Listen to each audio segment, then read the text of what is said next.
But ನಮ್ಮ ತಂದೆಯವರು ಈ ಶಾಲೆಯಲ್ಲಿ 30 ವರ್ಷ ಸೇವೆ ಸಲ್ಲಿಸಿದ್ದಾರೆ. ಅದಕ್ಕೋಸ್ಕರ ಒಂದೆರಡು ಮಾತು ಮಾತಾಡ್ಬೇಕಂತ. ಗಾನಲಹರಿ ಜಗವನ್ನೆಲ್ಲ ತುಂಬಿ ತುಳುಕಲಿ, ಜ್ಞಾನದಲ್ಲಿ ಲೀಲೆಯಾಗಿ ಜೀವನಲಿಯಲಿ. ಗಾನಲಹರಿ ಜಗವನ್ನೆಲ್ಲ ತುಂಬಿ ತುಳುಕಲಿ, ಜ್ಞಾನದಲ್ಲಿ ಲೀಲೆಯಾಗಿ ಜೀವನಲಿಯಲಿ. ಒಮ್ಮೆ ನಿನ್ನ ವೀಣೆಯನ್ನು ನುಡಿಸಲಾರೆಯ, ಸುಮ್ಮನಿರುವ ತಂತಿಯನ್ನು ಮೀಟಲಾರೆಯ. ನಾನು ಎಂಬ ಭಾವವೆಲ್ಲ ತೊರೆದು ಹೋಗಲಿ, ನಾನು ಎಂಬ ಭಾವವೆಲ್ಲ ತೊರೆದು ಹೋಗಲಿ. ನೀನೆ ತೆರೆದು ಮನದ ತುಂಬ ಬಾಳು ಬೆಳಗಲಿ, ನೀನೆ ತೆರೆದು ಮನದ ತುಂಬ ಬಾಳು ಬೆಳಗಲಿ. ಒಮ್ಮೆ ನಿನ್ನ ವೀಣೆಯನ್ನು ನುಡಿಸಲಾರೆಯ, ಸುಮ್ಮನಿರುವ ತಂತಿಯನ್ನು ಮೀಟಲಾರೆಯ. ಶಾರದಾಂಬೆ ಮೈಯ ಮರೆತು ತಲೆಯ ತೂಗಲಿ, ಶಾರದಾಂಬೆ ಮೈಯ ಮರೆತು ತಲೆಯ ತೂಗಲಿ. ನೀನೆ ತೆರೆದ ಮನದ ತುಂಬ ಬಾಳು ಬೆಳಗಲಿ, ನೀನೆ ತೆರೆದ ಮನದ ತುಂಬ ಬಾಳು ಬೆಳಗಲಿ. ಒಮ್ಮೆ ನಿನ್ನ ವೀಣೆಯನ್ನು ನುಡಿಸಲಾರೆಯ, ಸುಮ್ಮನಿರುವ ತಂತಿಯನ್ನು ಮೀಟಲಾರೆಯ. ಗುರು ಬ್ರಹ್ಮ ಗುರು ವಿಷ್ಣು ಗುರುದೇವ ಮಹೇಶ್ವರ ಗುರು ಸಾಕ್ಷಾತ್ ಪರಬ್ರಹ್ಮ ತಸ್ಮೈ ಶ್ರೀ ಗುರುವೇ ನಮಃ. ಗುರುವಂದನ ಕಾರ್ಯಕ್ರಮ. ಗುರುವಂದನ ಕಾರ್ಯಕ್ರಮ ಅಂದರೆ ಗುರುಗಳಿಗೆ ವಂದನೆ ತಿಳಿಸುವುದ ಕಾರ್ಯಕ್ರಮನೇ ಗುರುವಂದನ ಕಾರ್ಯಕ್ರಮ. 1000 ವರ್ಷದ ಅನುಭವ ಇದ್ದರೂ ಕೂಡ 10 ವರ್ಷದ ಅನುಭವನೇ ಶ್ರೇಷ್ಠ ಅನುಭವದ. ಯಾಕಂದರೆ ಶಿಕ್ಷಕರು ಅನ್ನೋದು ಬಾಲ್ಯದಿಂದನೇ ಬರ್ತಾರೆ. ಈಗ PUC ಹೋದ ನಂತರ ಉಪನ್ಯಾಸಕರಾಗ್ತಾರೆ, ಅವರು ಮುಂದೆ ಮಾರ್ಗದರ್ಶಕರಾಗ್ತಾರೆ ಶಿಕ್ಷಕರು. ಬಟ್ ಆ ಶಿಕ್ಷಕರು ಅನ್ಸ್ಕೊಳೋದು ನಮ್ಮ ಬಾಲ್ಯದಿಂದನೇ 10 ವರ್ಷ ಇರುತ್ತಲ್ಲ, ಅದೇ ಶಿಕ್ಷಣ. ನನಗೆ ಖುಷಿಯಾದ ವಿಷಯ ಏನಂದರೆ, ನಮ್ಮ ತಂದೆಗೂ ನಾನು ಕೇಳ್ತಿದ್ದೆ ಒಳ್ಳೆ ನಮ್ಮ ಮಮ್ಮಿಯವ್ರದ್ದು ಧಾರವಾಡ. ಅದಕ್ಕೆ ಅಲ್ಲೆಲ್ಲ ಗುರುವಂದನ ಕಾರ್ಯಕ್ರಮ ವರ್ಷ ನಡೀತಿದ್ದು, ಒಂದೊಂದು ಬ್ಯಾಚ್ ನಡೀತಿದ್ದು. ಇಲ್ಲಿ ನಮ್ಮ ಭಾಗದಾಗ ಗುರುವಂದನ ಕಾರ್ಯಕ್ರಮನೇ ನೋಡಿಲ್ಲ ನಾನು. ನಮ್ಮ ತಂದೆಯವ್ರಿಗೆ ಹೇಳಿದಾಗೊಮ್ಮೆ ಮಾಡ್ತಾರೆ ಅನ್ನೋದು. ಬಟ್ ಈ ಕಾರ್ಯಕ್ರಮ 4 ವರ್ಷದಿಂದ ಆಗಿದ್ರೆ ನಮ್ಮ ತಂದೆಯವ್ರಿಗೆ ಸ್ಟೇಜ್ ಮ್ಯಾಗ ಇರ್ತಿದ್ರು ಅನ್ನೋದು ನನಗೆ ಭಾಳ ದುಃಖ ಇದೆ. ಯಾಕಂದರೆ ಇಲ್ಲಿ ಎಲ್ಲರಿಗೂ ಡ್ರಾಯಿಂಗ್ ಸರ್ ಅಂದರೆ ಎಲ್ಲರಿಗೂ ಇಷ್ಟ, ನನಗೆ ಗೊತ್ತಿದ್ದಿಲ್ಲ ಎಲ್ಲರಿಗೂ. ಡ್ರಾಯಿಂಗ್ ಸರ್ ಅನ್ನೋ ಭಾಳ ಗೌರವ ಕೊಡ್ತೀನಿ ನಾವು. ಯಾಕಂದ್ರೆ ನಾನು ಈಗ 1 ವರ್ಷ ಇಲ್ಲಿ ಬಂದಂದರು ನನಗೆ ಒಬ್ಬ ಶಿಕ್ಷಕ ಅಂತ ಗೌರವ ಕೊಡೋದು, ಅದ್ರ ಜೊತೆಗೆ ನಮ್ಮ ತಂದೆಯವರು ಅವರು ಇರುವಂಥ ಗೌರವ ನನಗೆ ಕೊಡ್ತಿದ್ದಾರೆ. ನಾನು ಭಾಳ ಹೆಮ್ಮೆ ಅನಿಸುತ್ತೆ ನಮ್ಮ ತಂದೆಯವ್ರಿಗೋಸ್ಕರ. 1986 ಒಂದು ಜಾರಿಗೆ ಬಂತು, ಶಿಕ್ಷಣ ಜಾರಿಗೆ. ಮಕ್ಕಳಿಗೋಸ್ಕರ ಆಸ್ತಿ ಮಾಡಬೇಡಿ, ಮಕ್ಕಳನ್ನೇ ಆಸ್ತಿಯಾಗಿ ಮಾಡಿ ಅಂತ. ಮತ್ತು ಮಕ್ಕಳು ಭತ್ತ ತುಂಬ ಚೀಲಗಳಾಗಬಾರ್ದು, ಭತ್ತ ಬೆಳೆಯುವ ಗದ್ದೆಗಳಾಗಬೇಕಂತ ಹೇಳಿದರು. ಇದೊಂದು ಕಾನೂನು ಬಂದಿತ್ತು ಅವಾಗ. ಇನ್ನೊಂದು ಎಲ್ಲಿ ಏನಂತಾರೆ ಅಂದರೆ, ನಾವು ಬಡತನ ಅಂತ ಯಾವಾಗ ಹೇಳ್ತಿರ್ತೀವಿ. ನೀವು ಬಡತನ ಇದ್ದಿದ್ರೆ ಅಬ್ದುಲ್ ಕಲಾಂನು ನಮ್ಗೆ ಸಿಗ್ತಿದ್ದಿಲ್ಲ, ಲಾಲ್ ಬಹದ್ದೂರ್ ಶಾಸ್ತ್ರಿ ನಮ್ಗೆ ಸಿಗ್ತಿದ್ದಿಲ್ಲ. ಬಡತನ ನೀವು ಯಾರು ತಲೆಗೆ ತಗೋಬೇಡ್ರಿ. ಯಾಕಂದ್ರೆ ನಿಮ್ಮ ತಂದೆ ತಾಯಿ ಬಡವರು ಇರ್ಬೋದು, ಬಟ್ ನಿಮ್ಮ ಕಡೆ ಇನ್ನೂ ಭವಿಷ್ಯ ಇದೆ ಎಲ್ಲ ವಿದ್ಯಾರ್ಥಿಗಳ ಕೈಯಲ್ಲಿ. ಇನ್ನೂ 10 ವರ್ಷ ನಿಮ್ಮ ಕೈಯಾಗಿರುವಾಗ ನೀವು ಬಡತನ ಹೆಂಗಂತ ನೀವು ಸಾಧನೆ ಮಾಡ್ಬೋದಲ್ಲ. ಎಲ್ಲ ವಿದ್ಯಾರ್ಥಿಗಳು ನಿಮ್ಮ ಕಡೆ ನಿಜ ಆಗುತ್ತಲ್ಲ ಸಾಧನೆ ಮಾಡೋದು, ಬಟ್ ನೀವು ಮಾಡ್ತಾ ಇಲ್ಲ. ಮತ್ತು ಗುರು ಮತ್ತು ಶಿಕ್ಷಕರು ಹೆಂಗಿರ್ಬೇಕಂದ್ರೆ, ಒಬ್ಬ ಶಿಕ್ಷಕ ಹೇಳಿದಂತೆ, ಗುರು ಶಿಷ್ಯ ಅಲ್ಲಿ ನೋಡಿ ಗುಡ್ಡ ಬೆಟ್ಟ ಅಂತ ಅಂದಂತೆ. ಯಾರು ಗುರು ಶಿಕ್ಷಕ ಶಿಷ್ಯ ಅಂದಂತೆ, ಸರ್ ಅದು ಗುಡ್ಡು ಪುಡಿ ಮಾಡ್ಕೊಂಡ್ಬಿಡ್ಲೇನ್ರಿ ಅನ್ನಂತ ಶಿಷ್ಯ. ಅಂತ ತಾಕೋತುಳ್ಳಾದ ಶಿಷ್ಯಗಳಿದ್ರು ಮೊದಲ. ಈಗ ಶಿಷ್ಯ ಅಲ್ಲಿ ನೋಡಿ ಗುಡ್ಡ ಅಂದರೆ, ಸರ್ ದೊಡ್ಡದ್ ಬಿಡ್ರಿ ಅಂತಾರೆ ಈಗಿನ ಹುಡುಗರು. ಎಷ್ಟು ಚೇಂಜ್ ಆಗಿದೆ ಅಂತ ಶಿಕ್ಷಣ ನೀತಿ, ಹೌದಲ್ಲ? ಹವ್ಯಾಸ ಬದಲಿಸಿ ನೋಡು ಹಣೆಬಾರ ಬದಲಾದಿತ್ತು, ದೃಷ್ಟಿ ಬದಲಿಸಿ ನೋಡು ಸೃಷ್ಟಿ ಬದಲಾದಿತ್ತು. ಧ್ವನಿ ಬದಲಿಸೋದು ಬೇಕಾಗಿಲ್ಲ, ನಿಮ್ಮ ದಿಕ್ಕು ಯಾವಾಗ ನೀವು ಬದಲಿಸ್ತೀರಿ ನೀವು ದಡ ಸೇರ್ತೀರಿ. ಅದನ್ನೆಲ್ಲ ವಿದ್ಯಾರ್ಥಿಗಳು, ಈಗಿನ ವಿದ್ಯಾರ್ಥಿಗಳು ನೀವು ತಲೆಗೆ ತಗೋಬೇಕು. ಮತ್ತು 2011 ಬ್ಯಾಚ್ನಾರ ಈ ಶಿಕ್ಷಕರಿಗೆ ನೀವು ಒಂದು ಜೋರಾಗಿ ಫಸ್ಟ್ ಒಂದು ಚಪ್ಪಾಳೆ ಹೊಡೀರಿ. ಇದಕ್ಕಂದ್ರೆ ಈ ಚಪ್ಪಾಳೆ ಎಂತೆಂಥವ್ರನ್ನ ಸೃಷ್ಟಿ ಮಾಡಿದ್ರೆ ಅಂತ ನಂಗೆ ಖುಷಿ ಆಗತ್ತೆ. ಇಂಥ ವಿದ್ಯಾರ್ಥಿಗಳನ್ನ ಜೀವನ ನಾನು ನೋಡೇ ಇಲ್ಲ. ಸೀರಿಯಸ್ ಹೇಳ್ತೇನೆ ನಾನು. ಇದಕ್ಕಂದ್ರೆ ಇವರು ನಾನು ಫಸ್ಟ್ ಬಂದು ಮಾತಾಡಿದ್ದು ನನಗೆ, ಇವರು ಹಿಂಗೆ ಗುರು ಒಂದನೇ ಕಾರ್ಯಕ್ರಮ ಮಾಡ್ತಿದ್ವಿ ಅಭಿಸರ್ ಅಂತಂದು. ಬಟ್ ಅವ್ರು ಪಟ್ಟಂಥ ಶ್ರಮ ನಾನು ಒಬ್ಬಂಗೆ ಅಷ್ಟೇ ಗೊತ್ತಿದೆ. ಯಾಕೆ ನಾನು ಭಾಳ ನೋಡಿದ್ದೇನೆ ಅವ್ರ ಶ್ರಮ ಹೆಂಗಾಗಿದೆ ಅಂತ. ಅದರಲ್ಲಿ ಒಂದಿಷ್ಟು ಮಂದಿ ಅದರ, ನಮ್ಮ ದಸರಣ್ಣ ಆಗಿರ್ಬೋದು, ಸಚಿನಣ್ಣ ಆಗಿರ್ಬೋದು, ವಿಜಯಲಕ್ಷ್ಮಿ ಅಕ್ಕ ಆಗಿರ್ಬೋದು, ಮತ್ತು ಬಸವರಾಜಣ್ಣ ಆಗಿರ್ಬೋದು, ಶಿವಣ್ಣ ಆಗಿರ್ಬೋದು. ಇದೊಂದಿಷ್ಟು ಟೀಮ್ ಇತ್ತಲ್ಲ, ಈ ಟೀಮ್ನ ನೀವು ಹಿಂಗೆ ಹಿಡ್ಕೊಂಡು ಹೋದ್ರೆ ಈ ಟೀಮ್ ಅಂತ ನೀವು ಆನಿವರ್ಸರಿಗೆ ಏನಾರ ಮಾಡ್ಬೋದು. ಇದು ಮಾತ್ರ ನಾನು ಚಾಲೆಂಜ್ ಮಾಡಿ ಹೇಳ್ತೀನಿ. ಅದಕ್ಕೆ ಇದು ಅಸಾಧ್ಯ, ಇಂಥ ಪ್ರೋಗ್ರಾಮ್ ಮಾಡೋಕೆ ಇದು ಸಾಧ್ಯನೇ ಇಲ್ಲ. ಇದಕ್ಕಂದ್ರೆ ನಾ ಅಕ್ಕನ ಮನೆಗೆ ಕೂತಿದ್ದೆ ಒಂದು ಟೈಮ್, ಒಂದಿನ ಒಂದು ವಿಷಯ ಸಲಾಗಿ ಬಾತ್ರೂಮ್ ನಮ್ಮ ಸ್ವಲ್ಪ ಅದೊಂದು ಇದನ್ನ ಮಾಡಿಸ್ಕೊಟ್ಟಾರ, ಅದನ್ನೂ ಒಂದು ಖುಷಿ ಆಗುತ್ತೆ ನಮ್ಗೆ. ಅವರು ಕೊಟ್ಟರಿಗೂ ನಾವು ಭಾಳ ಖುಷಿ ಆಗ್ತೀನಿ. ಅಕ್ಕನ ಮನೆಗೆ ಕುಂತಾಗ ನಾವು ಇದನ್ನೇ ಮಾತಾಡಿದ್ವಿ, ಇದಕ್ಕೆ ನಮ್ಮ ಶಿಕ್ಷಣ ನೀತಿ ಹಿಂಗೆ ಆಗ್ತಿದೆ. ಅದು ಮೊದಲಿರೋಂಥ ವಿದ್ಯಾರ್ಥಿಗಳು ಹಿಂಗಿದ್ರು, ಈಗಿನ ವಿದ್ಯಾರ್ಥಿಗಳು ಹಾಕಿ ಕೆಡ್ತಿದ್ದಾರೆ. ನಾನು ಭಾಳ ಅಬ್ಸರ್ವ್ ಮಾಡ್ತಿರ್ತೀನಿ. ನಾನು ನಿಮ್ಗೊಂದು ರಿಕ್ವೆಸ್ಟ್ ಮಾಡ್ತೀನಿ, ಇಲ್ಲಿ ಎಷ್ಟೋ ಮಂದಿ ಟ್ಯಾಕ್ಟರ್ ಇದ್ದಾರೆ ಇದ್ರಿ, ಒಂದು ರಿಕ್ವೆಸ್ಟ್ ನನ್ನ ಕಡೆ ಅಂದ್ರೆ ನಿಮ್ಗೊಂದು ಏನೋ ಒಂದು ಕೈ ಮುಗಿದು ಕೇಳ್ಕೊಂಡ್ರೆ ಅನ್ಕೋರಿ.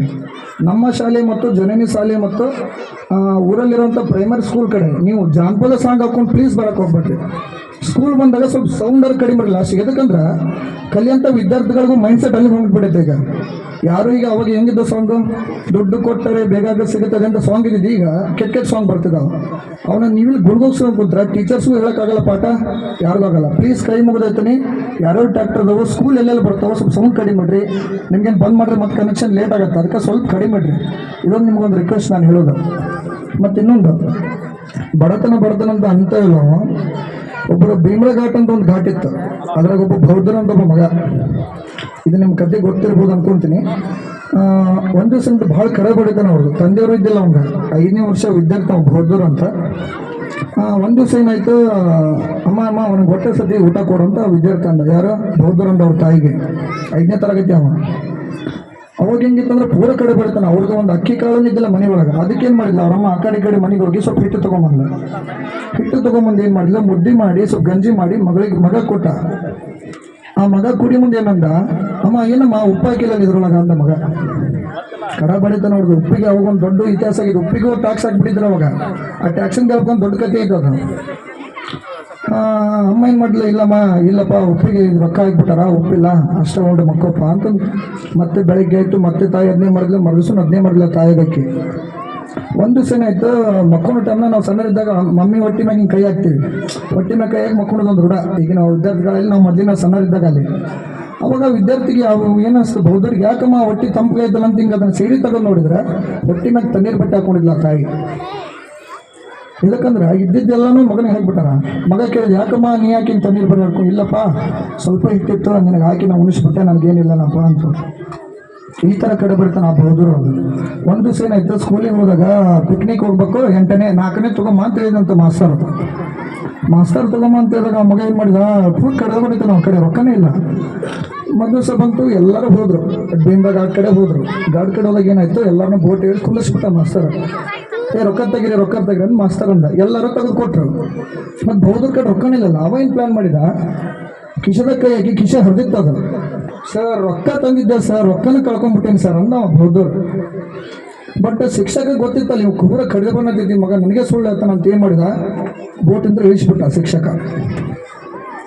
ಬೋಟಿಂದ ಇಳಿಸಿದ ತಕ್ಷಣ, ಲೇ ಮಗನೇ ನನಗೆ ಸುಳ್ಳು ಐತಲ್ಲಿ, ನಿಮ್ಮ ಕಡೆ ಬಡಿತಾನೆ ನನಗೆ ಗೊತ್ತಿದ್ದ ಮಗನೇ, ಸುಳ್ಳು ನನಗೆ ಮಾಸ್ತರೇ ಸುಳ್ಳು ಹೇಳಕ್ಕೆ ಬಂದಿಲ್ಲ ಮಗನ ಇಳಿಸಿ ಬೋಟ್ಕೊಂಡು ಹೋಗ್ಬಿಟ್ರು ಅವರು. ಬೋಟ್ಕೊಂಡು ಇನ್ನೇನಲ್ಲೇ ದ್ವೀಪಕ್ಕೆ ಸೇರ್ಬೇಕು, ಒಂದು ಹುಡುಗ ಕೈ ಮಾಡಿ ಕರೆಕತ್ತಿದ್ದ ಅಲ್ಲಿ. ಯಾರು ನಮಗೆ ಪರಿಚಯ ಇದ್ದಾರೆ ಈ ಊರಾಗ ಯಾರು ಅದನ್ನಂತಂದು ಶಿಕ್ಷಕ ಸಮೀಪ ನೋಡ್ತಾನ, ಬೌದ್ಧರು ನಿಂತ್ಬಿಟ್ಟಾನಲ್ಲಿ. ಇವ್ರಕಿಂತ ಮೊದಲ ಬೌದ್ಧರು ಹೋಗ್ಬಿಟ್ಟಾನ. ಹೆಂಗೆ ಹೋದ್ನಂದ್ರೆ ಹೋಗಿ ಅವ್ರು ಈ ಮಸ್ತರ್ ಮುಂದೆ ಅಪ್ಕೊಂಡು ನೋಡಿದಂತ, ಹೆಂಗೆ ಬಂದಿಪ್ಪ ಆಸೆ ಆಗ್ಬಿಟ್ಟವಲ್ಲ ಬಟ್ಟೆ ಅಂದ್ರೆ, ಇಲ್ಲಿ ಸರ ಈಜಾಡ್ಕೊಂಡು ಬಂದ್ಬಿಟ್ಟಿರಿ ನಾನು ಅನ್ನಂತ ಬೌದ್ಧರು. 5ನೇ ತರಗತಿ 5ನೇ ಕ್ಲಾಸ್ ಇರುವಂಥ ವಿದ್ಯಾರ್ಥಿ. ಹೆಂಗೆ ಬರೋಕ್ಕೆ ಸಾಧ್ಯ ನೀನು ಅಂದ ಅವ್ನು ಅನ್ನಂತ ಒಂದು ಮಾತು. ನೋಡ್ರಿ, ನಮ್ಮ ತಾಯಿ ಅಲ್ಲಿ ಕೇಳಿ ಬಂದು ಹಿಟ್ಟಾಕಿ ಇದು ಮಾಡಿದ್ಲು, ನಮ್ಮ ತಾಕತ್ತಿತ್ತು, 2 ಕೈ ಬಲ ಇದ್ದು, ನಮ್ಮ ತಾಯಿ ಆಶೀರ್ವಾದ ಇತ್ತು, ನನ್ನ ಕಡೆ ಒಂದು ಶಕ್ತಿ ಇತ್ತು, ಆ ಶಕ್ತಿಯಿಂದ ಬಂದೆ ಸರ್ ಅನ್ನಂತವ. ನೋಡ್ರಿ ಯಾವ ಥರ ವಿದ್ಯಾರ್ಥಿಗಳಿದ್ರು ಮಲ್ಲ. ಅವ್ರು ಬೇರೆ ಯಾರಲ್ಲ, ಇದು ನಿಜವಾದ ಘಟನೆ, ಇದೆ ನಿಜ ಸ್ಟೋರಿ. ಯಾರಂದ್ರೆ ಶಾಸ್ತ್ರಿಜಿ ಕೇಳಿದ್ರೆ ನೀವು, ಲಾಲ್ ಬಹದ್ದೂರ್ ಶಾಸ್ತ್ರಿಜಿ ಅವ್ರದ್ದೇ ಇದು ಕತೆ. ಬೌದ್ಧರು ಅಂತ ಅವ್ರಿಗೆ ಅಂತಿದ್ರು. ಲಾಲ್ ಬಹದ್ದೂರ್ ಶಾಸ್ತ್ರಿ ಅವರು ಈ ಥರ ಕಡ ಬಡ್ತಾ ನಿಂತು ಬಂದರು. ಮತ್ತೆ ಹೊರಕವಿ ಆಗಿರೋ ದರಬೇಂದ್ರ ಆಗಿರೋದೆಲ್ಲ ಬರ್ತಾ ನಿಂತು ಬಂದಾರ. ನೀವು ಯಾರು ಬಡವ ಅನ್ನಕ್ಕೆ ಹೋಗ್ಬೇಡ್ರಿ. ಇನ್ಮೇಲೆ ಬಡವ ಇದ್ರು ಇರಲಿ, ಬೇಡಂದಿಲ್ಲ, ಅದು ನಿಮ್ಮ ಇದಕ್ಕೆ. ಬಟ್ ನೀವು ಬಡವಾಗಿ ನಿಮ್ಮ ತಾಯಿಗೆ ಮಾಡಬಾರ್ದು. ಯಾವತ್ತು ಬಡವಾಗಿ ಹುಟ್ಟಿರ್ಬೋದು, ಬಡವಾಗಿ ಯಾವತ್ತೂ ಸಹಾಯಕ್ಕೆ ಹೋಗ್ಬೇಡ್ರಿ ನೀವು. ಏನೋ ಒಂದು ಕಷ್ಟಕ್ಕೆ ಅಂತ ತಾಯಿ ತಂದೆಯವರು ಅವ್ರ ಮನೆ ಪರಿಸ್ಥಿತಿ ಅಂತ ಬಡವರಾಗಿರ್ತಾರೆ. ಬಟ್ ನಿಮ್ಮ ಕಡೆ ಇನ್ನೂ 10 ವರ್ಷ ಕೈಯಾಗೈತಿ. ಸ್ಕೂಲ್ ಮುಗಿದ ತಕ್ಷಣ ಕಾಲೇಜ್ಗೆ ಹಚ್ಚಿರಿ. ಕಾಲೇಜ್ಗೆ ಹಚ್ಚೋಕೆ ಎಷ್ಟೋ ಮಂದಿ ಹೆಣ್ಮಕ್ಳು ಮನೆಗೆ ಬೇಡ ಮದುವೆ ಮಾಡಂತಾರ. ಇಲ್ಲಿ ಎಷ್ಟೋ ತಾಯಂದಿರು ಕುಂತ್ರಿ, ನಿಮ್ಮ ಕಾಲು ಕೈ ಮುಗಿದು ಹೇಳ್ತೀನಿ ನಮ್ಮ ಶಿಕ್ಷಕಾಗಿ, ಪ್ಲೀಸ್ ಅವ್ರಿಗೆ ಎಜುಕೇಷನ್ ಕೊಡ್ರಿ. ಭಾಳ ಇಂಪಾರ್ಟೆಂಟ್. ಈಗಿನ ಫೀಲ್ಡ್ ಒಳಗೆ ಮೊದಲಿಗೆ ಏನು ಗೊತ್ತಿದ್ದಿಲ್ಲ, ಬಟ್ ಈಗ ಭಾಳ ಇಂಪಾರ್ಟೆಂಟ್ ಇದೆ. ಈಗೆಲ್ಲ ಜನ್ರೇಷನ್ ಕೆಟ್ಬಿಟ್ಟೈತೆ. ಈಗ ನೀವು ಎಜುಕೇಷನ್ ಕೊಟ್ಟಿಲ್ಲ ಅಂದ್ರೆ ವಿದ್ಯಾರ್ಥಿಗಳು ನೀವು ಯಾರಿಗೆ ಮದುವೆ ಮಾಡಿದ್ರೇನೋ ಕೆಡ್ತಾರೆ ಅವರು. 10ನೇ ತರಗತಿ ಆದಮೇಲೆ PUC ಯಾವುದೋ ಒಂದು ಕೋರ್ಸ್ ಮಾಡಿರಿ, ಅವ್ರ ಬಗ್ಗೆ ಕಾಳಜಿ ಇರಲಿ. ನೀವು ಸಾಲಿಗೆ ಬಂದು ಕೇಳ್ಕೊಂತಿರ್ಬೇಕು. ಹೊಡೆದ್ರೆ ಬಂದು ಎದಕ್ಕೆ ಹೊಡಿತಾರೆ ಮಾಸ್ತರ್ ಅನ್ನೋದಲ್ಲ.